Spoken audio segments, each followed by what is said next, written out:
Hello, ladies and gentlemen, and thank you so much for being here.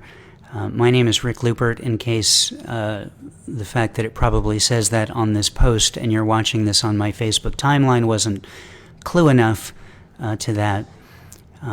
Today happens to be Hiroshima Day. It is the 77th anniversary of the bombing of Hiroshima during World War II, and that's what today is about. I was lucky enough 3 years ago to visit Japan with my wife Addie, and we had an amazing time. Japan is an extraordinary place. It is beautiful. It's a little bit wild. It's the center of cute culture. It's technologically advanced in ways that that made me salivate as an American who thinks I'm, on top of all the technological things. And it was just a real dream come true to go there. And it was a long time coming. Addie and I had planned on going to Japan in 2008. We had tickets reserved, but then it turned out that Addie got pregnant, and we decided that it would not be a good idea to, late in her pregnancy, to head to Japan and wander around for a couple of weeks. So the pregnancy worked out. We had a child, Jude, who is still with us. He's 13 years old now, and when he started going to summer camp a few years ago, it gave us longer periods of time to travel places, and we realized, weren't we going to go to Japan a bunch of years ago? And the answer to that was yes. So we did it. We went to Japan 3 years ago, and the culmination of that trip artistically for me was this book, The Tokyo-Van Nuys Express, which came out 2 years ago. And it's all poems written in Japan or on the way to Japan, and a little bit when we got home as well. And I've been reading from it the last couple of years at whenever I'm asked to do a reading, and I've been reading from it every week at the Cobalt Poets event that I run. And I'm almost at the end of the book. If you participate in the Cobalt Poets reading, I've practically read the entire book to you. But that trip ended with a visit to Hiroshima. And I couldn't imagine going to Japan without going there, without paying respects to that place, and without remembering what happened there by seeing it firsthand. And so I decided that I wanted to have a special event, which is what we're doing now, to read the poems that I wrote in Hiroshima and a little bit on the way to Hiroshima. And that's what we're going to do. And I'm lucky enough to today also be joined by a few friends who will be adding some pieces to it. All the way from Japan in a couple of minutes, we're going to hear from the poet Mariko Kitakubo.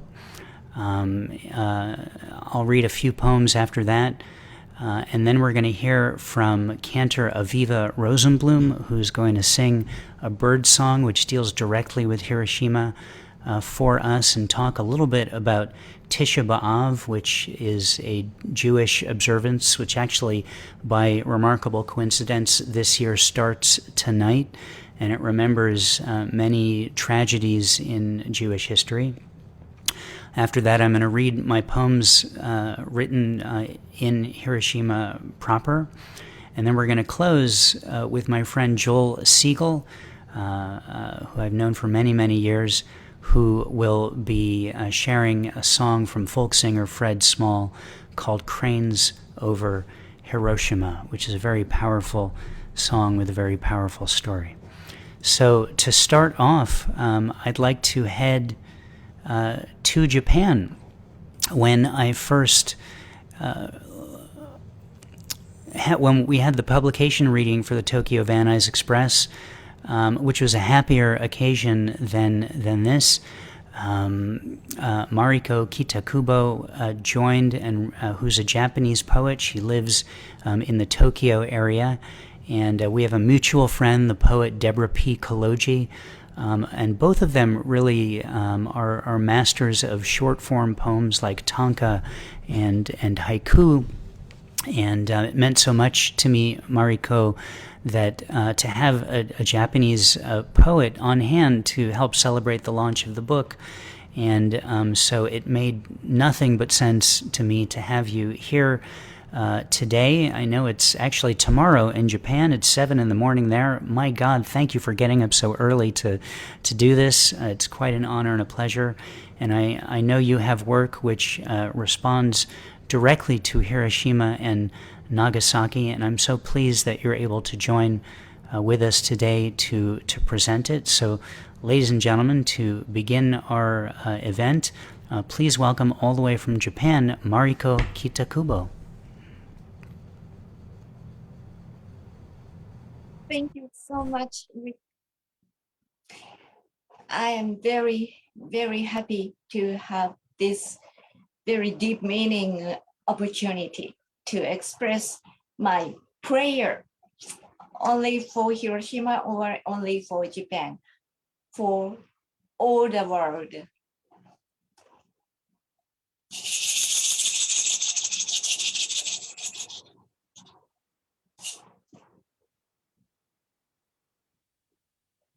Hiroshimaと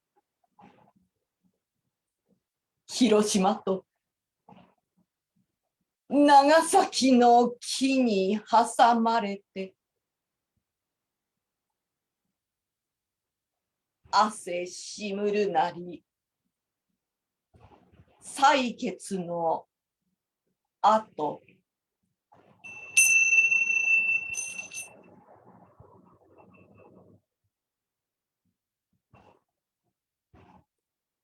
between the date of Hiroshima and Nagasaki,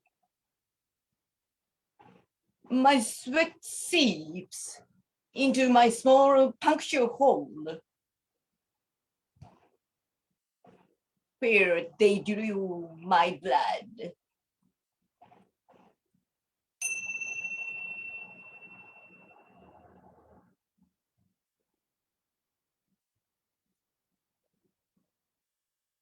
Monochromeの動画の少年微笑みぬ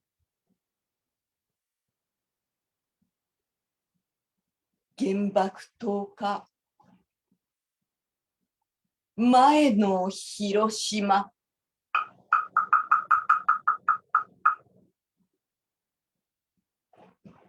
A boy was smiling in the black and white photo before the Hiroshima day.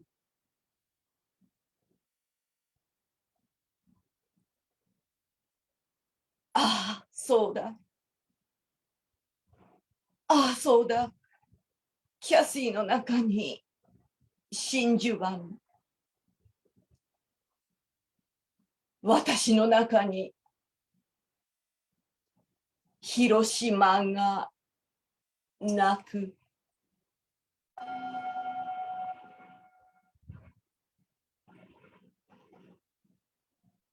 Oh yes, they are still crying. Pearl Harbor inside of Kathy, Hiroshima, inside of me.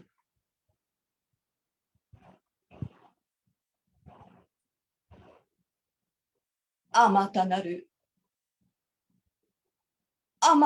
る川根沈むる元安の川もなずる灯籠流し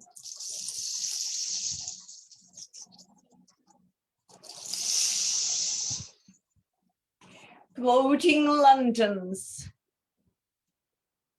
floating lanterns on the Motoyasu River in Hiroshima. Foster mother of so many bodies.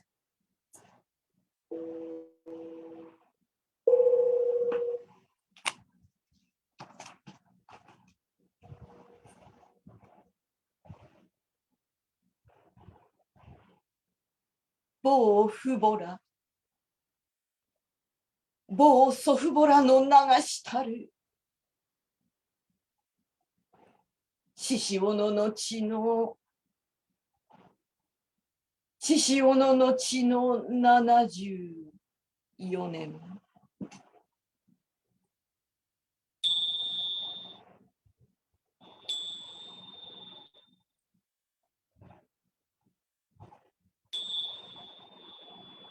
More than 70 years ago, the blood of my parents, the blood of my grandparents,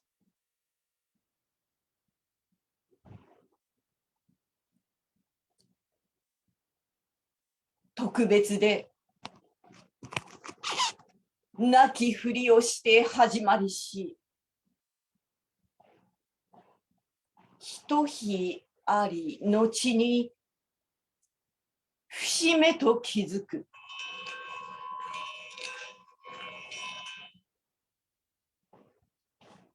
The day, like a common one,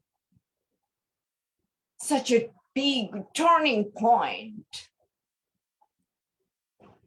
of our life.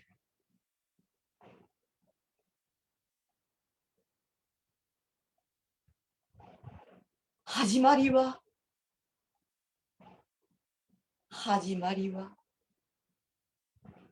太古の海のひとしずく。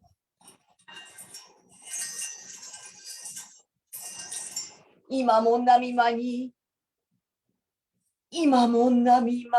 森歌のせり。A tiny drop of the ancient ocean. Our story has begun. Can you hear the lullaby? Waves still playing now.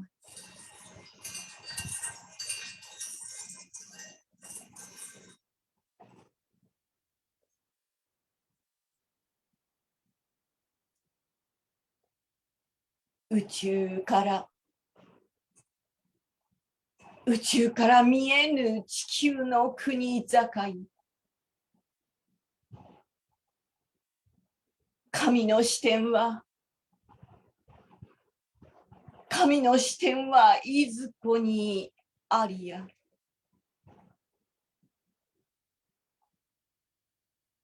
Borders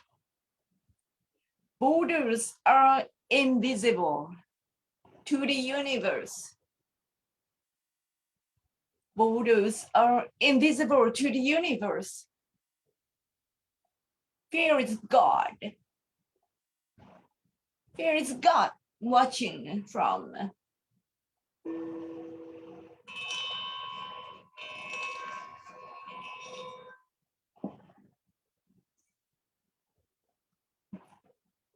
ひまわり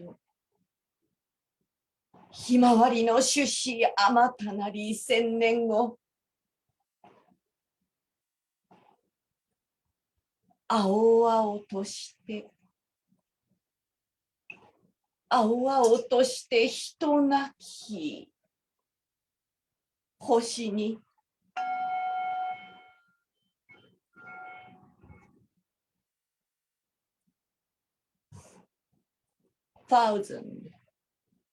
Thousand years later, sunflower seed sunflower seed. Maybe there are no people on our mother planet.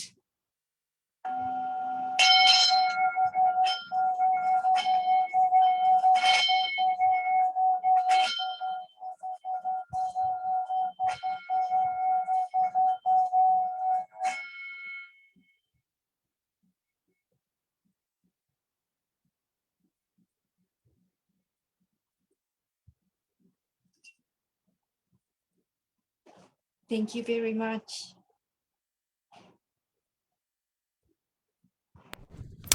Mariko, thank you so much.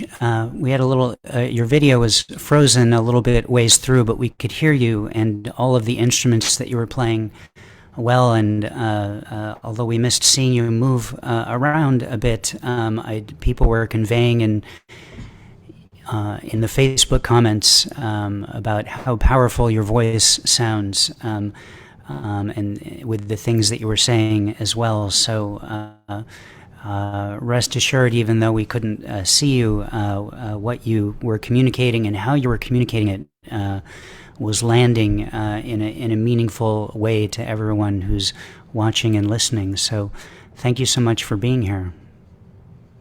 Thank you very, Oh, very there you much. are. I'm sorry, I was freezing. That's okay. Breathing is very important, and I recommend you continue doing that. Mariko, it means so much to me again that you were here today, and I'm looking forward to staying connected with you forever and ever as our poetry paths move forward. Thank you. All right, ladies and gentlemen, before we get to Cantor Aviva, I'd like to read a few poems for you. So, most of our trip to Japan was a joyous occasion where we were experiencing the beauty of the place, the food of the place, the people of the place, the art and culture of the place.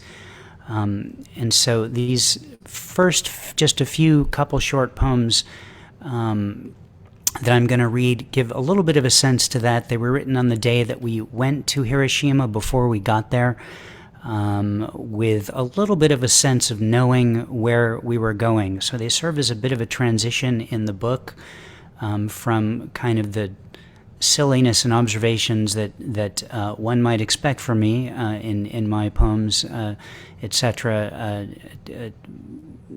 with a knowledge of where we were headed. We woke up in the city of Kyoto, and before we got on a train to head to Hiroshima, and this is the first piece that I wrote that morning. It's called "What to Wear to the City of Peace." I'm running out of t-shirts. The red one that says 1776 didn't seem right for Hiroshima.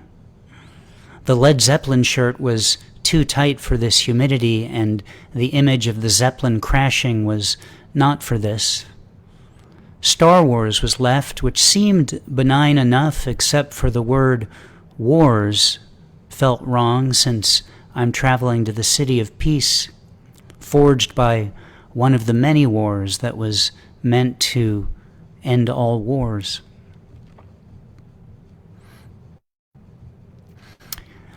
And this poem is called On Another Train. We began the day, the first couple of hours, just outside of Hiroshima is a beautiful island, Miyajima Island, that has a lovely temple to go and visit and look at. It has really friendly deer that right when you get off the ferry to the island that you can immediately interact with and pet. So this was written, we took a train from Kyoto to Hiroshima, and then a train from Hiroshima to the ferry, and this is called On Another Train. 1. On the train from Hiroshima to Miyajimaguchi Station, we're seated directly facing another couple.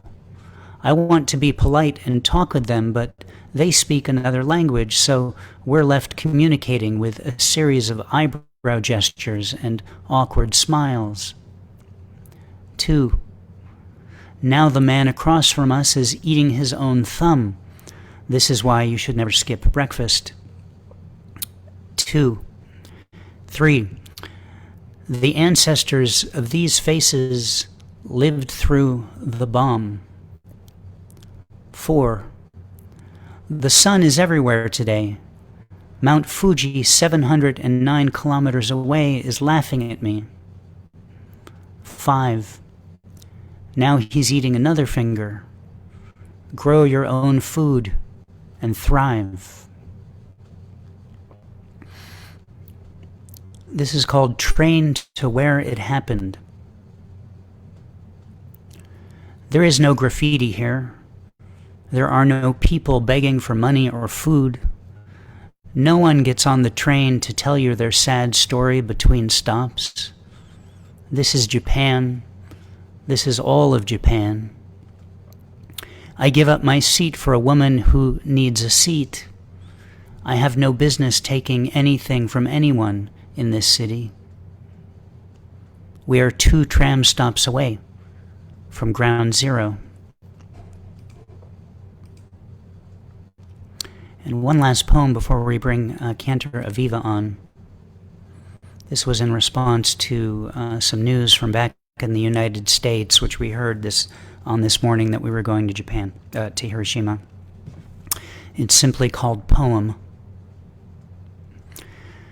Today, the racist who runs my country told people, elected officials, to go back to where they came from. Today, I go to Hiroshima to apologize for yet another thing.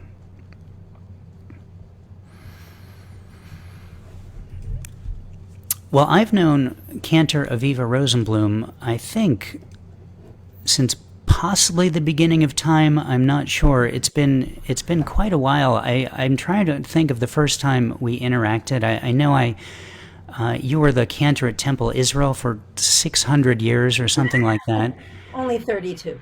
Okay, I was close. And I think the first time I was there, I went to Mayim Bialik's confirmation or something like that. So perhaps that was it. And I've had the good fortune to interact with you on and off online and at other times. And I know my wife, Addie, worked at Temple Israel for a while. So there's all kinds of connections with you. And when I first announced this event, you were not actually part of the program, and you said, oh, well, there's this great song by the Byrds that you should really incorporate into this. And I listened to it, and I thought, oh, yes, this song should definitely be a part of this, and would you be interested in singing it? And sure enough, you were, and here you are. And so thank you so much for adding that to this program.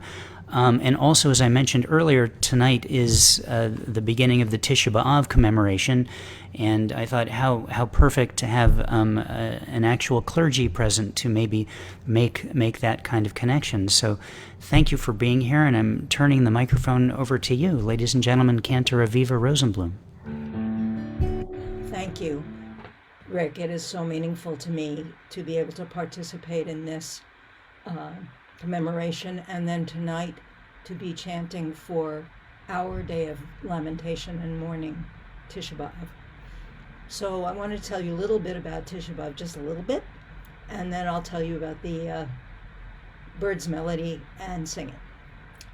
So Tisha B'Av commemorates a number of destructions that happened that are attributed to this particular day, the 9th of Av.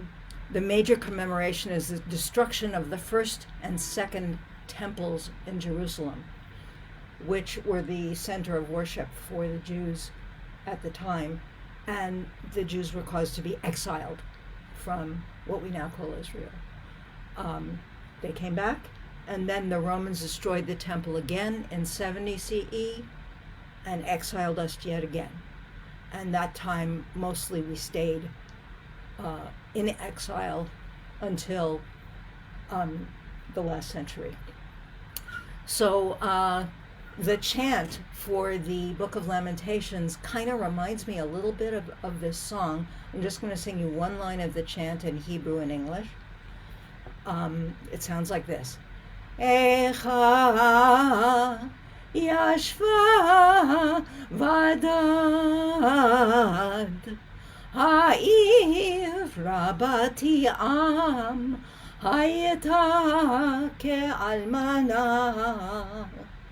Alas, how solitary does the city sit that was once full of people, how she is become as a widow. So I think there really is a great deal of connection between the two observances. So the song by the Byrds, I Come and Stand at Every Door, was taken from an old Celtic folk melody I found out called The Great Silkie.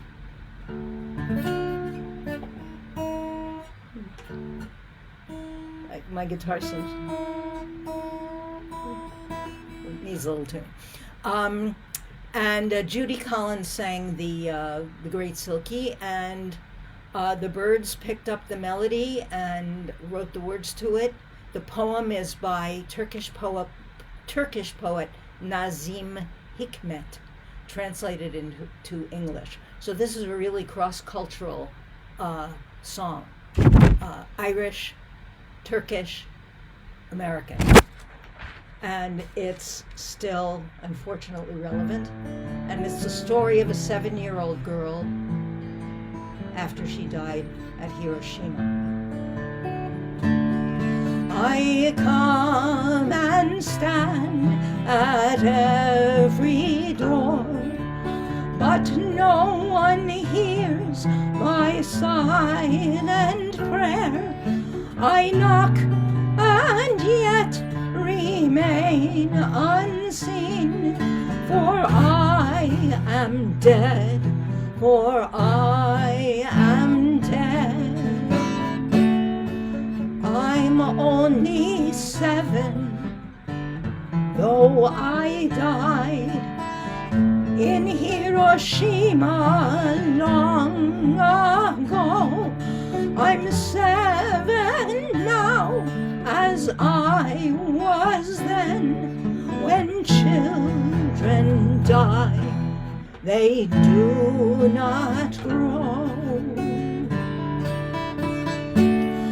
My hair was scorched by swirling fire. My eyes grew dim, my eyes grew blind. Death came and turned my bones to dust, and that was scattered by the wind. I need no fruit, I need no rice, I need no sweets, nor even bread. I ask for nothing for myself, for I am dead, for I am dead.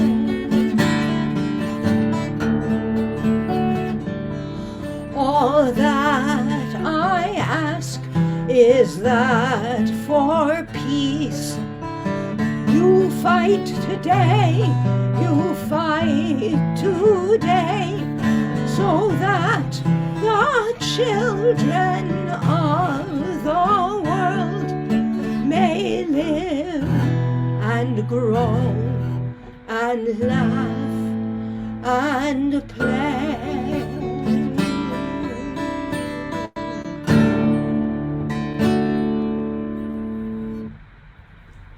Thank you.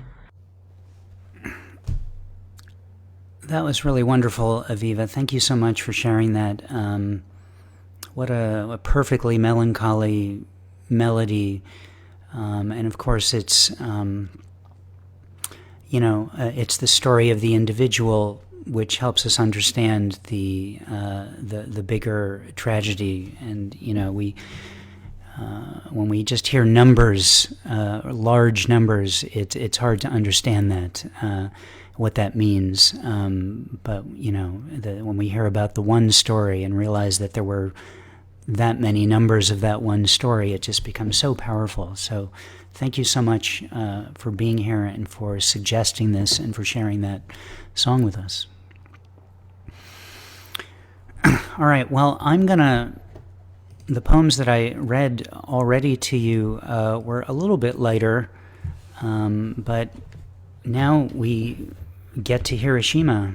We get to Peace Park, and I'm going to share with you what I wrote there.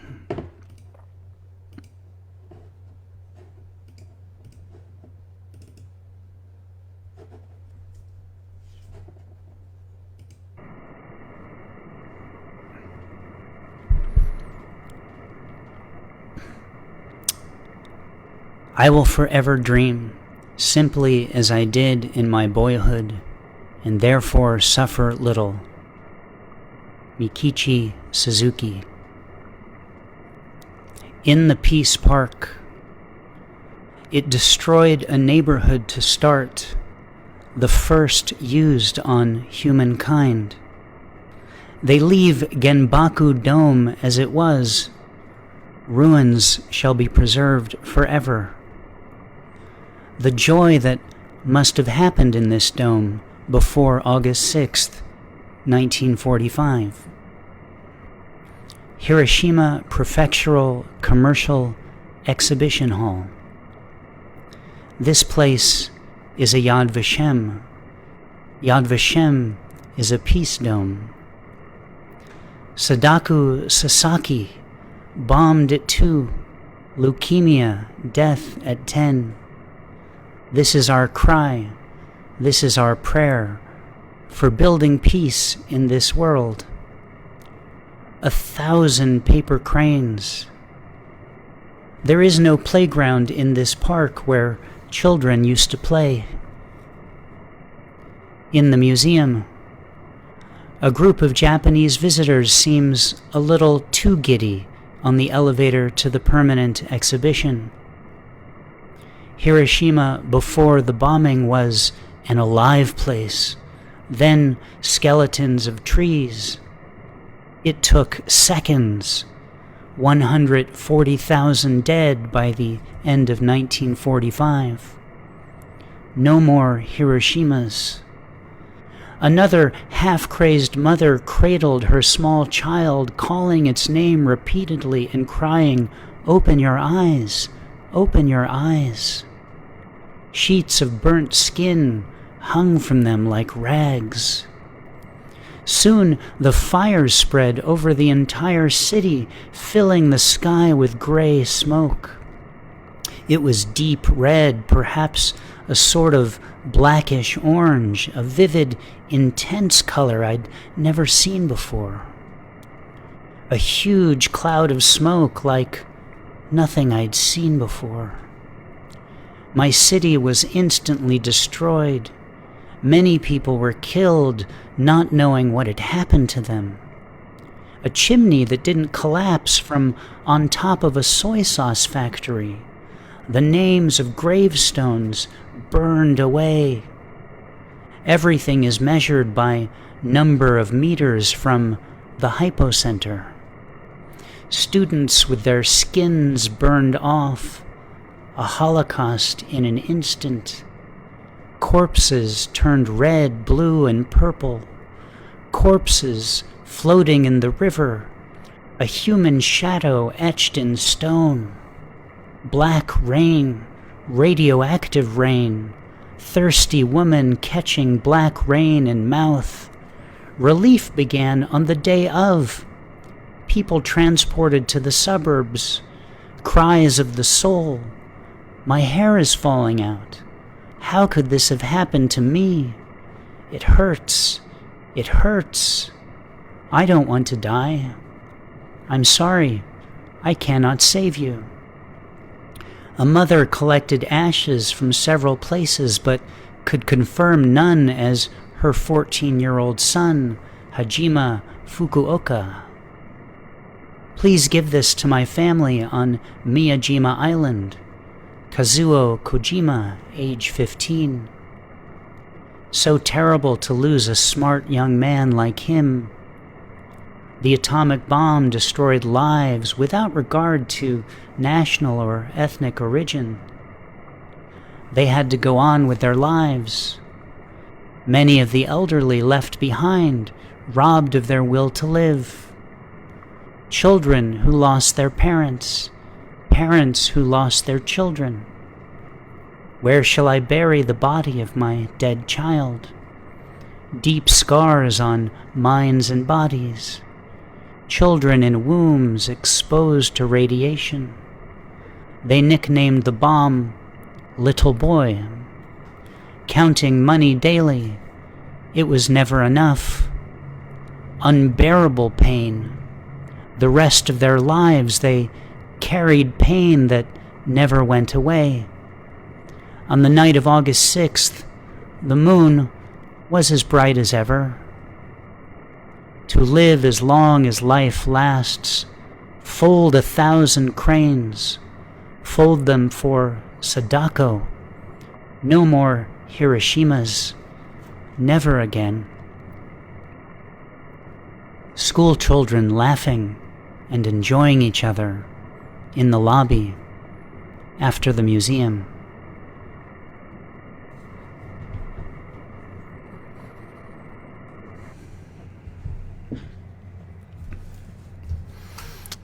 I should have provided some context for those images before I started to read. Those were pictures that I took in Peace Park in the museum in Hiroshima. And the video at the end was, there's a memorial hall there where you go in, and it's sort of like a big empty room, and you contemplate in there and pray and say whatever it is that you want to say. And then when you leave that space, there's this fountain that just seems perpetual, and that's what was displayed at the end of that video of photos. If you have the book, you'll note that very purposefully after the Hiroshima poems, there are like 2 or 3 blank pages, because again, as I'm sure most of you know, most of my writing is lighter, and there's a lot of humor in it, and there's a lot of just silly observations, and I just felt there needed to be a buffer before getting right back into that, before eating okonomiyaki pancakes in downtown Hiroshima, that there just needed to be some space before we got back into that. So there you go. That's my Hiroshima work. And I'd like to close out the program with my friend Joel Siegel. Joel is one of my oldest friends. I think I've known him for over 30 years. We were roommates about 30 years ago.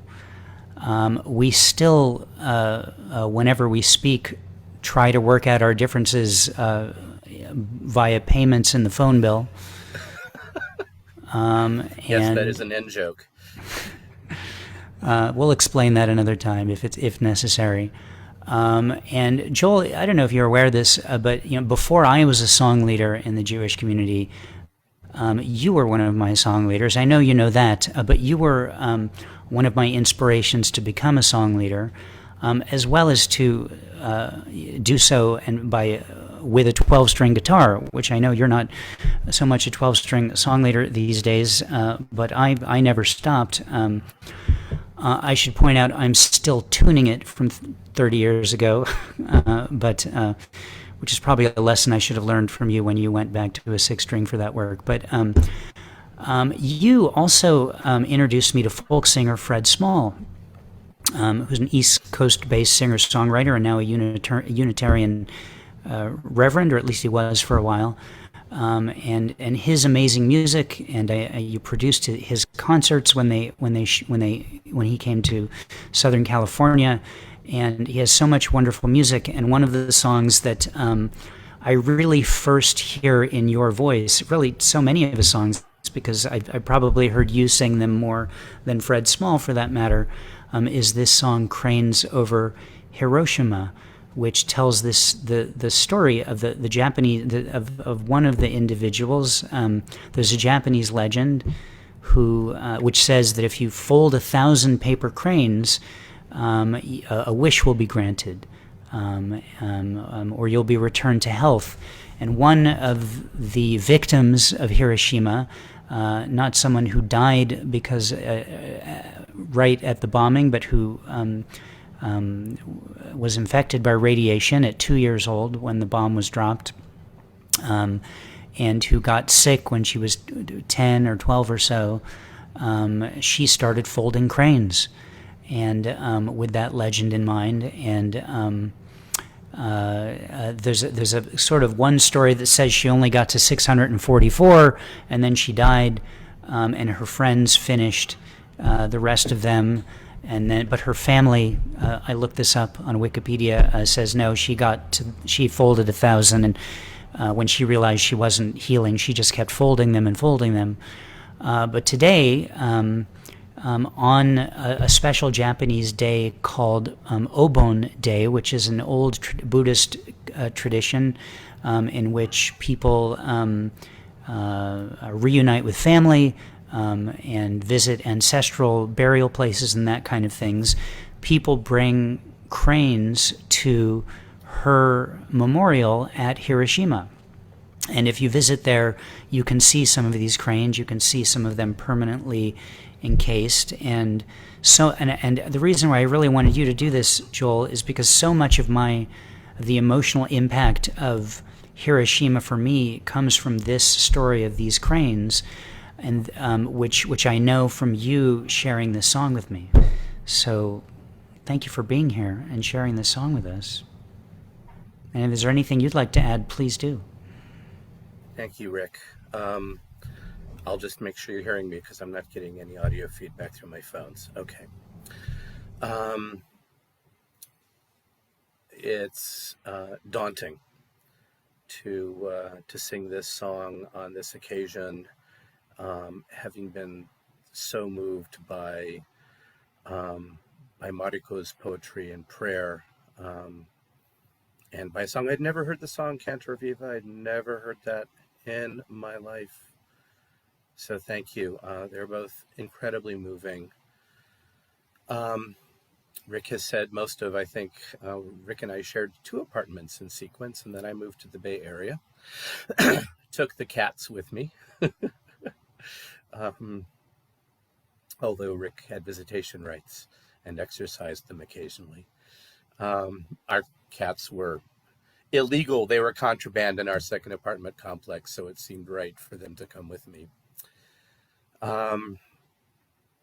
When I first heard this song was at a concert Fred Small gave in San Diego. And before I went to that concert, I was asked, I was still doing song leading and Jewish education in the LA area. And I was asked to staff a weekend retreat for, I'm assuming it was a synagogue. I actually do not remember anymore. It was somewhere, my head says, in like some hills in Orange County, which my memory is saying can't be because there are no hills in Orange County, but I might be wrong. Anyway, this was in about 1986 or 7, I believe. And it so happened, you know, those of you who are of a certain age can take ourselves back there to the 80s, where the threat of nuclear war, well, it has grown again, but it was feeling very real. We had a president who was joking about sending bombs to the Soviet Union. And the retreat dealt in part with preventing nuclear war, preventing it from happening again. And we screened a film in the United States at the time. There had been recently shown, I think broadcast, I don't think it was in theaters, a film called The Day After. We didn't screen that film. We screened a British film called Threads, which was, I never saw the day after. I can't speak to it, but Threads was very jolting. And we had a group of teens in this room after we watched it who were complete basket cases, and I think all the staff were as well. I honestly don't remember how we even negotiated that and how we kind of created, we brought the students who were on the retreat sort of back to a sense of hope. I had to leave that night because the agreement I made was if I was going to staff this weekend, I had to leave early so I could get to this concert. And as I drove down to the concert and as I arrived there, Fred's final song was Cranes Over Hiroshima, which I had never heard before. That's also when I came up to him after the show and said, you really should play the LA area because I didn't. San Diego was as close to LA as he was getting. And he said, well, you should produce a concert. So I never thought I would, but I took his press kit, and of course I did.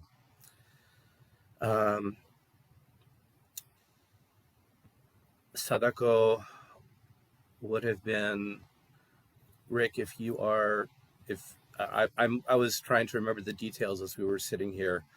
If she was 2 when the bomb was dropped, she would have been 79 this year. So just put that into perspective. Since we've been saying names, I'll say it again. Sadako Sasaki. And the song that we're going to sing is based on maybe the customary understanding, as there's a lot of artistic license taken in songs, that she got to 644 before being unable to continue, and her friends made up the rest. Either way, those cranes. And Mariko, do you have anything that you want to put in about the 1,000 cranes, the custom, the tradition, anything? I'm not sure Mariko hears me. Okay. Oh, yes. We have. Go ahead sorry. if you want to say anything. Oh, okay. We have the custom of the cranes, paper crane, to make to heal our nice friend or parents or every kind of people. One Do you say healing? To pray for their heal their health. So 1,000 is very nice number. I'm not sure the meaning, but we are so many things. So only one person or so many friends all together to pray to make the praying and make the, how to say, the beautiful decoration and send for them.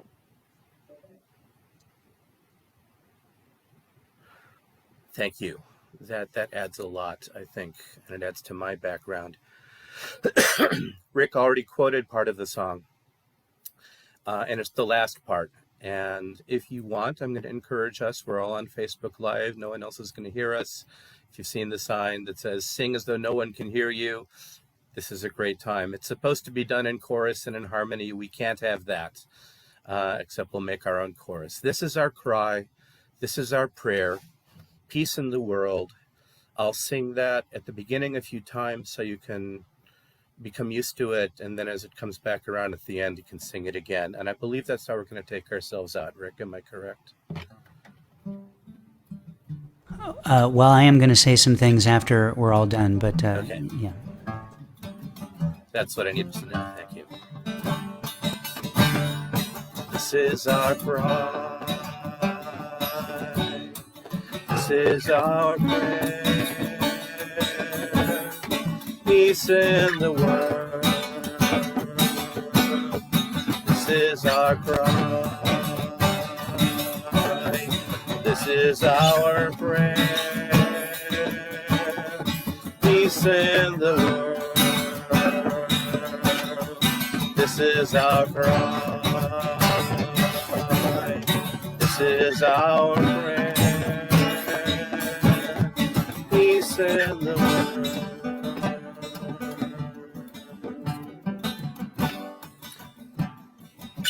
The baby blinks her eyes as the sun falls from the sky.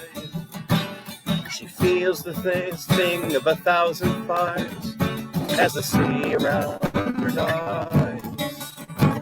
Some sleep beneath the rubble, some wake to a different world.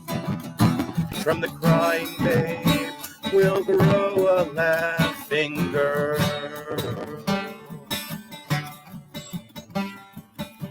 10 summers fade to autumn, 10 winter snows have passed. She's a child of dreams and dances. She's a racer strong and fast. But the headaches come ever more often, and the dizziness always returns. And the word that she hears is leukemia, and it burns. Rains over Hiroshima, white and red and gold, flicker in the sunlight like a million vanished souls. I will fold these grains of paper to 1,000 one by one, and I'll fly away when I am done. Her ancestors knew the legend. If you make 1,000 cranes from squares of colored paper, it will take the pain away. With loving hands she folds them, 644, till the morning her stumbling fingers can't fold anymore. Rains over Hiroshima, white and red and gold, flicker in the sunlight like a million vanished souls. I will fold these grains of paper to 1,000 one by one, and I'll fly away when I am done.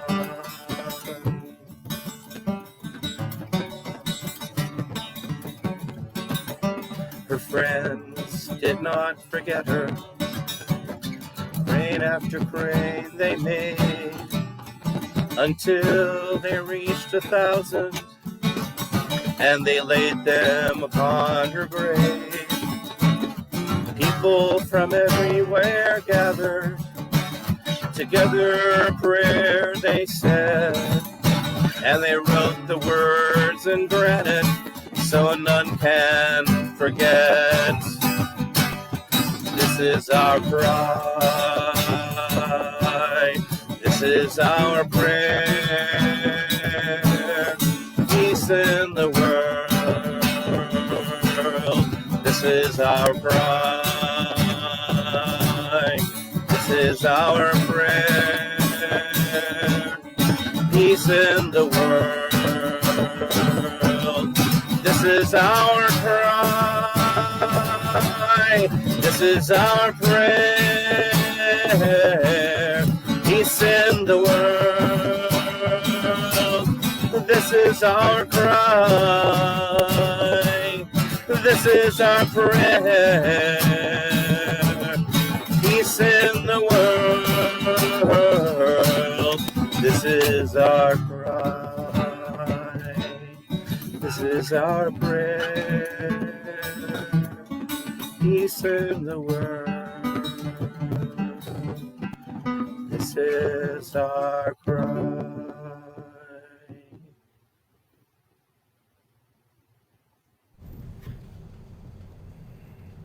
Joel, thank you so much.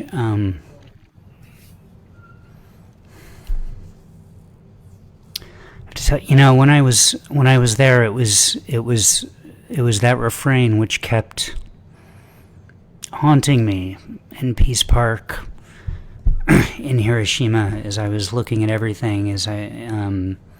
So to hear it again, in particular in your voice, is very powerful for me, and I so much appreciate you being here to share that with us.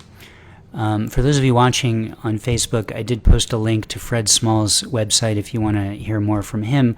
I was in touch with Fred Small, and he did give his blessing for that song to be used as part of this. But you might as well check out his music as well from the source. I posted a YouTube link to his original version of the song as well. It's well worth a listen to. Joel, thank you. Aviva, thank you so much for being a part of this. I, like Joel, had not heard that song before you put it on my radar, and I very much appreciate knowing it and incorporating it into this event.